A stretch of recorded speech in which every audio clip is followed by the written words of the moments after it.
रुको जरा, सबर करो। रखे थे और रात दिन सुग्गा को पढ़ाते थे, मीठो कहो सीताराम। तो सुग्गा पढ़ता था सीताराम, पढ़ते पढ़ते बहुत दिन बीत गया, 10-12 बरस। सुग्गा मन में सोच रहा था, कैसा भागाई बाबाजी है, शाम सवेरे भोर भिनसर सीताराम सीताराम पढ़ाते पढ़ाते हमारे दिमाग के स्कूल को इसने भूला कर दिया। अब मठ में तो संत लोग आते जाते रहते हैं, संजोग देखिए, कल हो के उस मठ में एक दूसरे साधु आ गए। साधु आ गए तो पहले वाले साधु ने इस साधु से कहा कि बाबा आप जाइए सुग्गा को सीताराम पढ़ाइए, अब मैं तब तक पंगत बनाता हूँ, वहां से पढ़ा के आइए, अब दोनों मूर्ति स्नान करेंगे, भोजन करेंगे और विश्राम करेंगे। साधु सोचा कि भारी काम तो बाबा जी अपने दिया, हमको तो हल्के काम दिया, सुग्गा को सीताराम पढ़ाने। साधु गया, सुग्गा को कहता है, मीठो कहो सीताराम। सुग्गा कहा, रे पगला, एगो अध कपारी तो 12 बरस से दिमाग चाट गया, तू कहां से आए हो सीताराम पढ़वाने? इस सीताराम से क्या होता है? तो साधु कहा, इस सीताराम पढ़ने से मानव भवसागर से पार होता है। सुग्गा कहा, चुप चुप, बेवकूफ कहां के, 12 बरस से सीताराम पढ़ते पढ़ते एक पिंजरा से हम पार नहीं हो सके, आई भवसागर पार करने। कहा, जाते हो कि नहीं जाते हो मेरे नजर के सामने से? साधु कहा, मीठू मैं तुम्हारी बात जान गया, तुमको कोई थ्योरी का ज्ञान दिया, प्रैक्टिकल ज्ञान नहीं दिया। अगर प्रैक्टिकल ज्ञान दिया होता तो आज तक तू पिंजरा से पार हो जाता। सुन लो, आज मैं तुमको पिंजरा से पार करके रहूंगा। सुग्गा कहा, आज ही तेरा सदुवई मैं देखूंगा। कहा, ठीक है, मैं जा रहा हूं आश्रम, स्नान करके भोजन करके विश्राम में जाऊंगा, और शाम में मैं नहीं आऊंगा। तेरा जो गुरु है साधु, वही तुमको आएगा सीताराम पढ़ाने, और उसको मैं देखा हूं खराम पहने हुए। वो खराम पहन के आएगा तो दूर से खराम के खटर खटर का आवाज सुन लेना, और पिंजरा में चित होके उलट जाना, पैर ऊपर धर नीचे, आंख दोनों बंद कर लेना। लाख बाबाजी बोलावे, मीठू कहो सीताराम, एक बार भी मत बोलो। कहा, ठीक है, जाओ। साधु जी चले गए।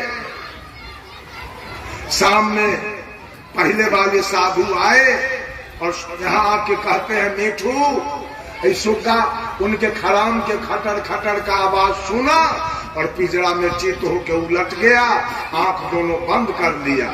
साधु जी आए, कहा, मीठू कहो सीताराम, मीठू कहो सीताराम। सुग्गा एक बार भी नहीं हो। साधु जी समझ गए सुग्गा की मृत्यु हो गई, सुग्गा मर गया। नौकर को कहा, जी पिंजरा ले जाओ उधर, सुग्गा मर गया, इसको निकाल के फेंक के तब पिंजरा लेके आओ। नौकरबा पिंजरा उधर लेके गया, पिंजरा खोला और सुग्गा 9 दूर। जपने से मुक्ति मिली कि मुंह बंद करने से? है बिना मतलब के हल्ला करते हैं। गहकी है ये ना, सौदा पसारने हैं। बहुत लोग बेमतलब के हल्ला करता है, विद्यार्थी के शाम सवेरे पढ़ने नहीं देता है। वो पूछता है, बड़का धार्मिक व्यक्ति हम हैं, शाम सवेरे खूब हल्ला करेगा मंदिर में जाके, उससे कुछ होने जाने वाला नहीं है। सुन लीजिए कान खोलकर, संयमी बनिए, मेहनत कीजिए, पढ़ाई लिखाई कीजिए, खेत में मेहनत कीजिए, मवेशी पालिए, बिजनेस कीजिए, नौकरी कीजिए, क्रिकेट में जाइए, आज कितना रुपया कमाया सचिन तेंदुलकर, सुनील गावस्कर, कपिल देव, महेंद्र सिंह धोनी, विराट कोहली, रोहित शर्मा। जाके देखिए कितना सुख भोग रहा है। आप भगवान की पूजा कीजिए। सिनेमा में कमाया अमिताभ बच्चन, शाहरुख खान, सलमान खान, हेमा मालिनी, देखिए कितना सुख से जी रहा है। भोजपुरी में कमाया भरत शर्मा व्यास, खेसारी लाल यादव, दिनेश लाल यादव निरहुआ, विजय लाल यादव, कितना रुपया कमाया देख लीजिए, जी रहा है सुख से। आप भगवान के फेर में पड़े, भोला बाबा के फेर में पड़े, सोखा बाबा के फेर में पड़े हैं, कारिक बाबा के फेर में पड़े हैं। भगवान धन देता है, अपने तो बड़ा दलिद्रा सवार है, आपको धन देता है। अपने तो बेचारा के लिए चंदा मंगाता है चारों तरफ, आपको धन दे देगा। आपको बेटा, एक औरत से पूछे कै गो बेटा है, ऐसा है भोला बाबा के कृपा से 4 गो बेटा है। हम की कुत्ती के 16 गो बेटा केकरा कृपा से है, ओकरो पर भोले बाबा के कृपा है। अजब अजब बात ही दुनिया के लोग बतियाता है। भोला बाबा के कृपा से बेटा है, तो जे निपुत्र है ओकरा भोला बाबा पर कहियो केस रही कहले की जो ओकरा बेटा न दिल कि भोला बाबा के मुरई उखाड़ लेने रहे कि बैगन तोड़ लेने रहे। जो बेचारी निपुत्र है उसको नहीं दिया बाल बच्चा। अभिलाष साहब, परम पूज्य अभिलाष साहब मंच पर थे, कहीं से इनके कान में चर्चा आ गया, सुन लिया इन्होंने, कहा कि हाँ हम भी सुने हैं कि निपुत्र के दर्शन से जतरा बिगड़ जाता है, खराब होता है। तब अभिलाष साहब साहब हम भी तो निपुत्र हैं, हमारे दर्शन को याद नहीं, सबका जतरा बिगड़ जाएगा, हम निपुत्र है ना। अब पूत वाली के दर्शन से जतरा बन जाए तो सब आदमी कुट्टी के सुगरनी के दर्शन कर लेगा। 16 गो बेटा एक के दिन में सबके जतरा बन जाएगा कुट्टी के सुगरनी के दर्शन करने से। बंधुओं, बहुत जाल बिछाया हुआ है, कहां तक चर्चा किया जाए। सारे जाल से बचिए। और एक बात मैं कह देता हूं, पैसा बड़ा मेहनत से कमाया जाता है।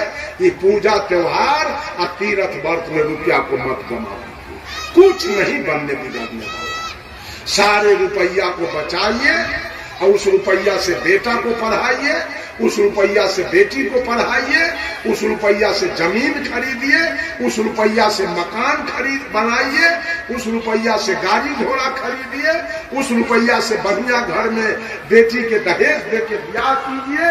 लेकिन पूजा त्योहार और तीर्थ व्रत करते करते लूटने वाला सारा रुपया आपका लूट लेगा, अंत में कुछ मिलेगा नहीं। बोलिए सदगुरु देव की जय।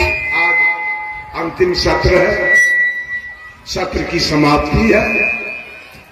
3 सत्र से मैं बोलता आया, इसमें जो कुछ त्रुटियां हुई होगी उसे आप लोग क्षमा करेंगे। सब लोगों को, माता बहनें बैठी है, इधर भाई बंधु बैठे हैं, सबको मेरे तरफ से धन्यवाद, आशीर्वाद। सब फले फूले, सबका कल्याण हो। ये बाजा वाले हैं, इनको भी साधुवाद। इधर जो हमारे कलाकार लोग हैं इनको भी साधुवाद। और जो हमारे भोजन बनाने वाले लोग हैं, संत के सेवा में लगे हैं, उनको भी मेरे तरफ से साधुवाद। और जितने इस सत्संग कराने वाले कर्मचारी लोग हैं, जो पदाधिकारी लोग हैं कमेटी के, उनको भी मेरे तरफ से साधुवाद, धन्यवाद। इन्हीं चंद शब्दों के द्वारा वाणी में देता हूं विराम। बोलिए सदगुरु देव की जय।